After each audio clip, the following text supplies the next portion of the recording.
Another movie that was supposed to come out last year is finally on movie theaters. This time is a movie that I was actually anticipating. And the one that I'm talking about is none other than Spiral, the from the book of Saw. And as you can tell from the subtitle, this is the new installment of the Saw movies. A little bit of a history that I got with Saw is that I remember that I started out with the first movie. One day I was in college, my teacher then told us, you know what, watch Saw, it's pretty good. At that moment I had a portable DVD player and I decided to rent it. And I was watching there and you know what? It hooked me. It hooked me into it to the point that I was eager to watch the second movie, which was gonna come out after, a few months later.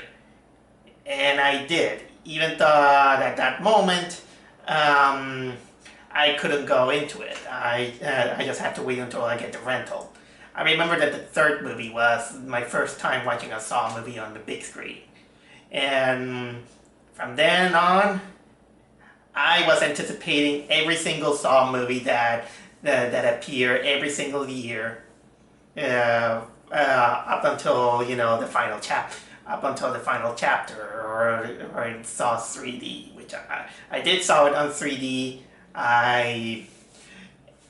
And by the way, yeah, I know that there is another kind of like try-hard reboot called Jigsaw, and then we got this another reboot called Spiral. But on the get-go, I think I really love the Saw franchise. I'm one of those guys who got suckered in. I know that that as the movie goes on, the characters, the story, all the lore, it gets kind of like paper thin or very convoluted.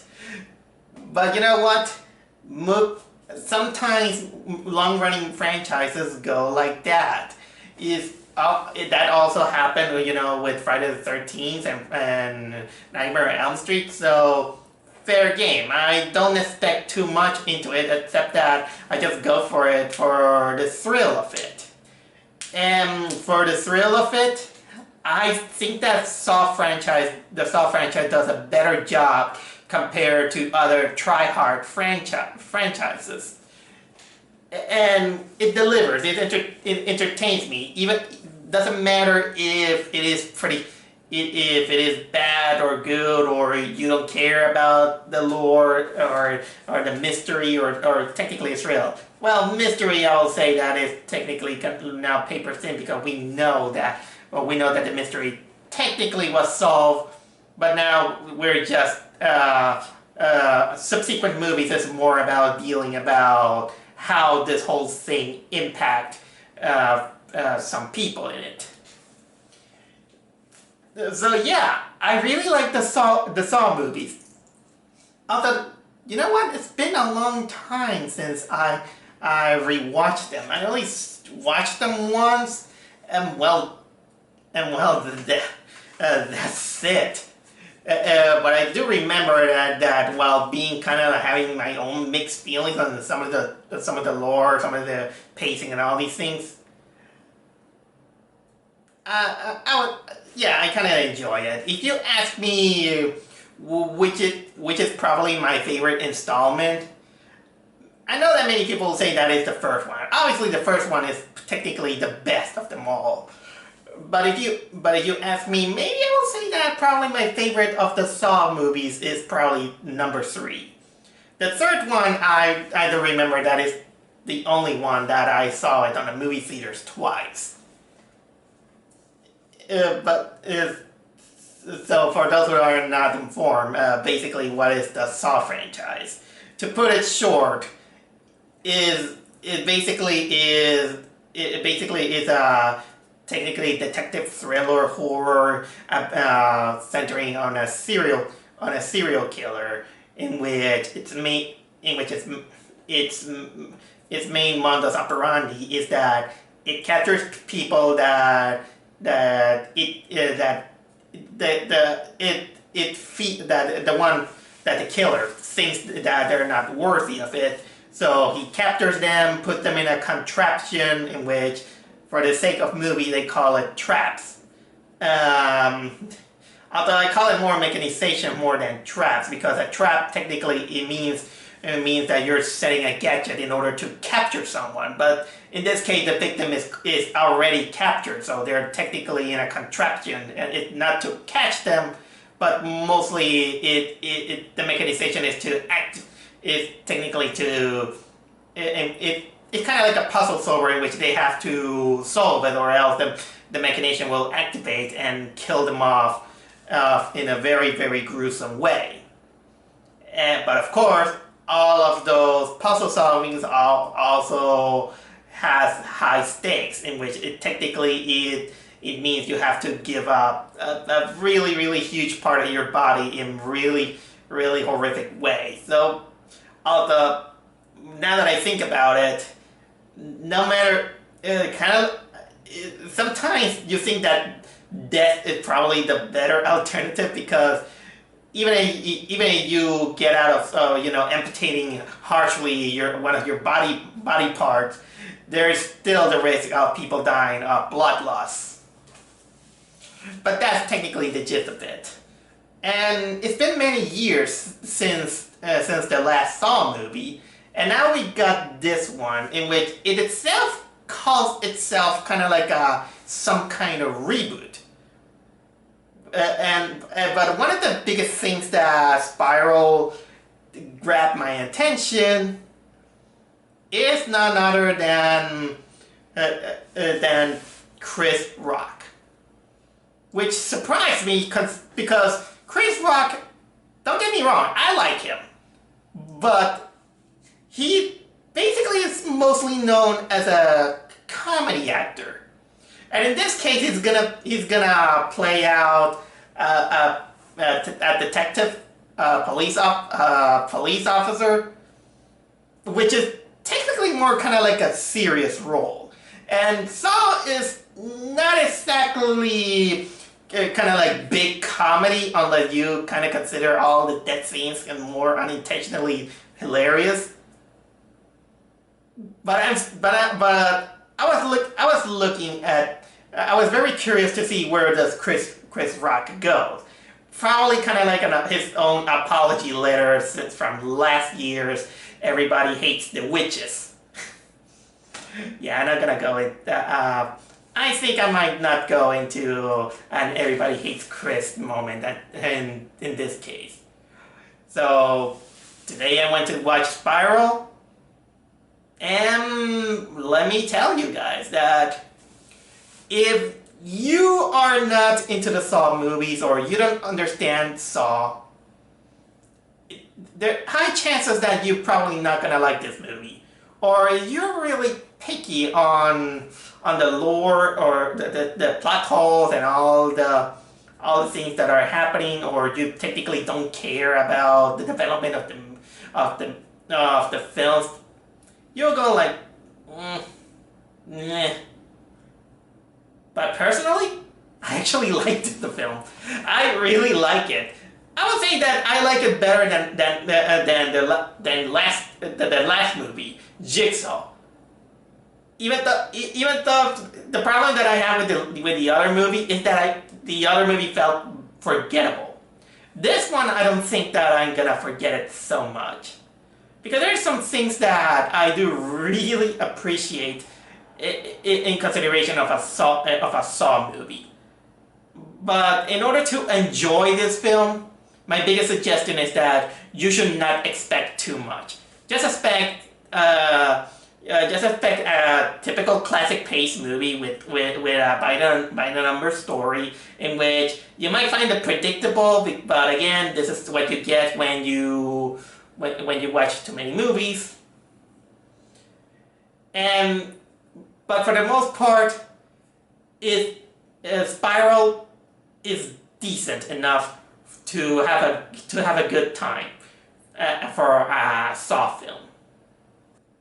For a movie that it calls itself a reboot, it technically doesn't feel like it because it does take because the movie, while being a little bit of a standalone film, it also makes reference that that the Jigsaw murders were take place in the same continuity.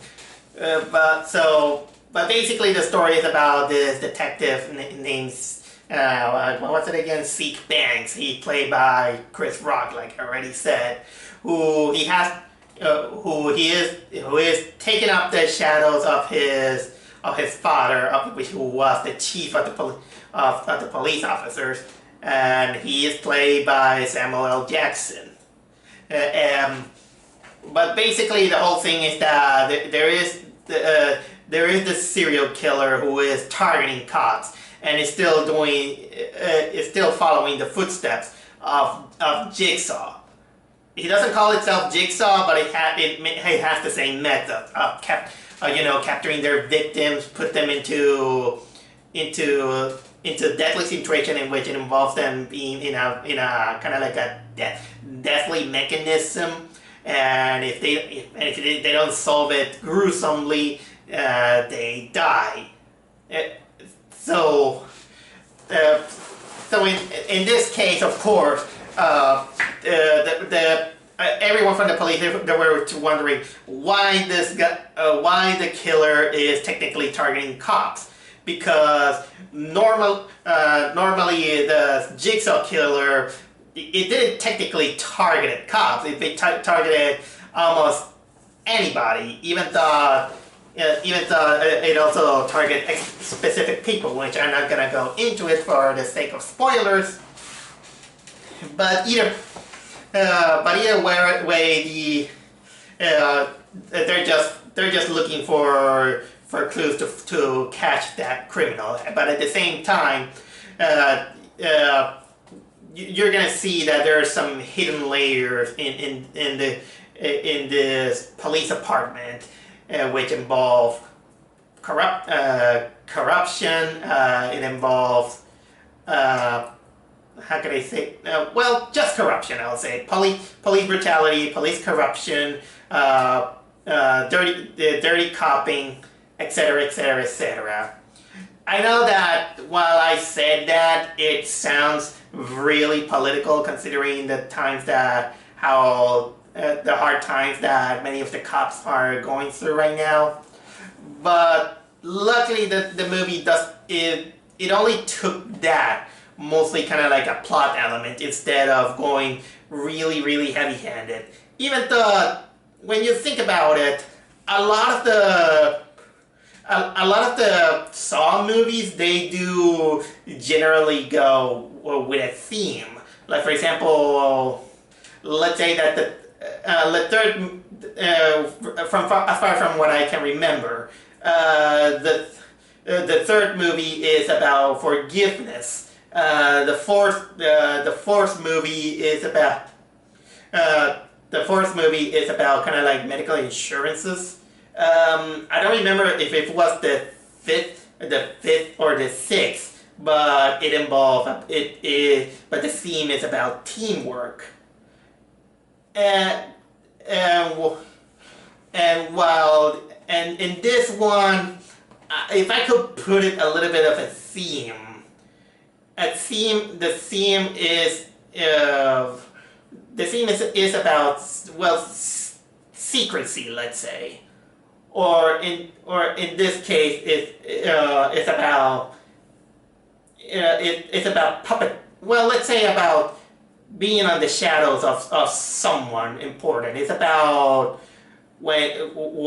it's about being trying your best from. Well, it's kind of hard. It'll take me a time to think, but you can tell that this movie tries to be a little bit psychological, especially considering our main character, played by Chris Rock, in which he's basically not respected by many of the people because, well, First of all, he goes by his own agenda. He even goes undercover to arrest a group of drug dealers without the aid of anybody. So basically, the movie almost played out kind of like a buddy cop style movie when Chris Rock is assigned to a partner played by Morgan David Jones. So, so basically, it follows these steps, and honestly, from this moment when it's about plot, I want to stop because I want to respect this movie enough to leave it for you to interpret it yourself. Because personally, it's still worth the watch.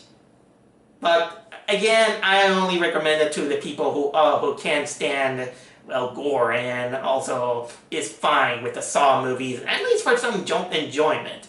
Again, it's not a movie that you have to take it 100% seriously. Let's go with the acting. I'm gonna admit that for a comedic actor, Chris Rock, I really like his acting. He really did a good job in this film, and he did manage to carry out the film. There are some moments in which sometimes some of his comedic tones kind of escapes from him, and sometimes he comes up kind of like unintentionally funny. But you know what? It is welcome. But it can show that. But in serious moments, you can tell that he does deliver what he was supposed to do. There are some moments in which you might say that, well, there are some moments that he is overacting, but it's not hammy enough. I'm gonna admit that he does very well, and again, he carries it on. Also, we got Samuel L. Jackson, who, for the small moments in which he is in, well, he does carry out his charisma. I mean, come on, he's Samuel L. Jackson. He's one of the most charismatic actors that there is. Although there are a flashback sequence in which you can tell that they went a little bit cheap on the makeup design. Although I don't fault it, because normally the Saw movies are either medium budgeted or low budgeted. But I don't. Here's some kind of like a minor thing, but I do want to say that the flashback scene involving Samuel L. Jackson. It has him carrying this fake mustache that even on my way home, it was kind of like, what's up with that mustache? That mustache really bothered me, but in a funny way. I mean, he kind of makes him look like Steve Harvey. I don't know. That was kind of hilarious. The other actors they did well as far from a Saw movie. So I'm not gonna dwell too much into that, because again, if I go a little bit too deeper, I might spoil it. So I'm gonna move on with the cinematography, which I forgot to mention that Chris Rock is the one who was also executive producing this film. The movie is directed by the same people who directed the second, the third, and the fourth Saw film, from what I can understand. And you know what? As I like where it goes, because in the latest Saw films, the movie felt like it divided into two. One, we got kind of like a side A and a side B story, in which one of them is basically centering on some poor schmuck or a couple of poor unfortunate souls that got involved into into a bigger escape room, moment, or in which they have to deal, or else they're gonna die because this Jigsaw technically captures them. And then of course there's the B plot, in which is normally the one in which people were like they don't care, which is technically the investigation of going into deep of who. What Jigsaw is doing, who is the copycat? It's technically the police investigation. Well, and honestly, even if I know that people technically don't care about the police investigation, I do. I did on the other Saw films, because I really wanted to go to know where the story want to go. I wanted to see how this is gonna carry out. And I will say that that whole thing with the other victims is kind of like cherry on top.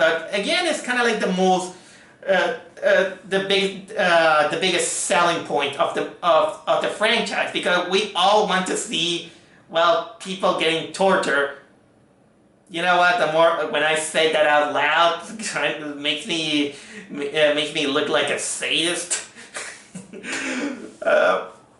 Either way, no matter how evil you sound, you gotta give them credit that in the makeup effect or the contraptions that they do can come up with very creative ways, even in the most evil, sadistic way possible. So give them credit of that.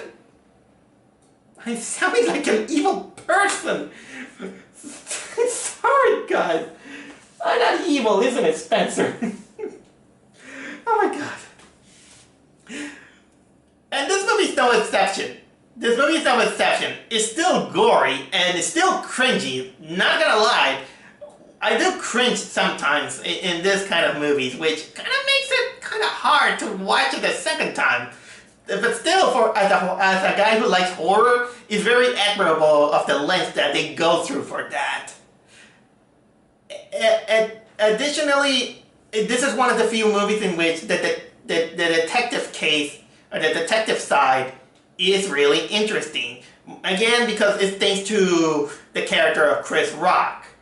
He carries on the film, and in ways you either support him or you either like, man, you suck. There are a few nitpicks that I can say about this movie. Again, because I don't want to overhype it too much. The first thing is that, while it is a really decent continuity to the Saw series, there's something that feels kind of lacking, and probably is that maybe it's because it does have the same stigma of, continuing a legacy in which no matter how much you try, you can never imitate the real thing. In this case, the Jigsaw killer.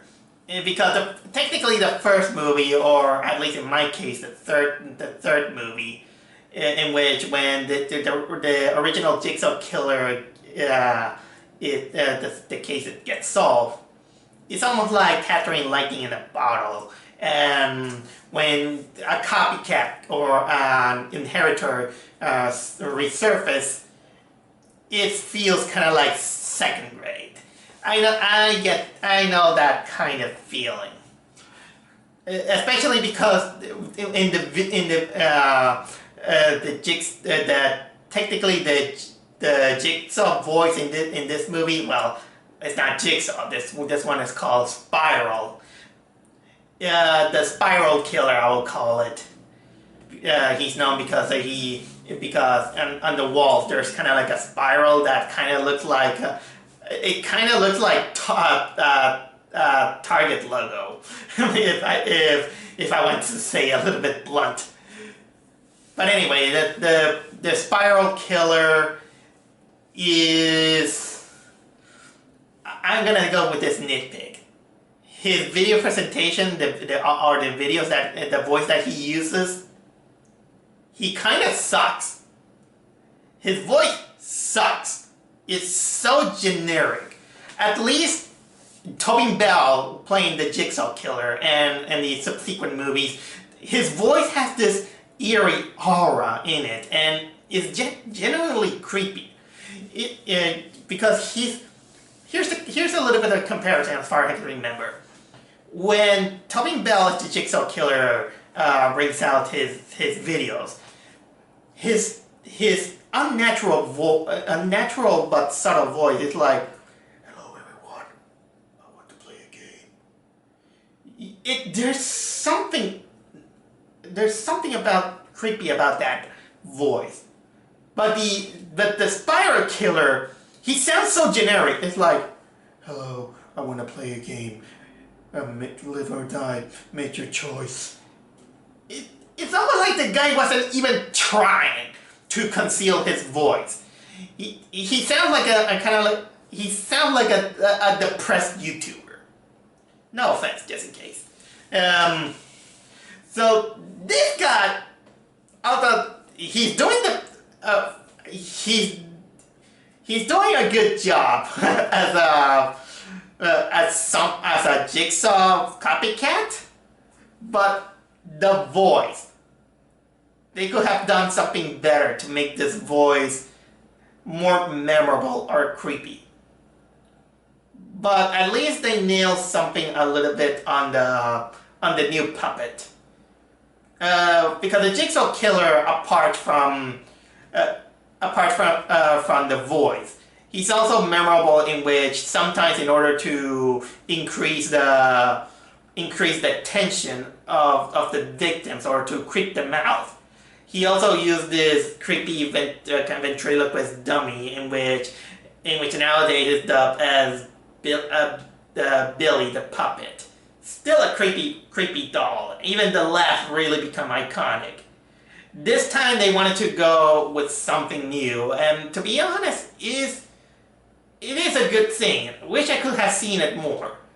Is basically kind of like this puppet pig in a cop suit.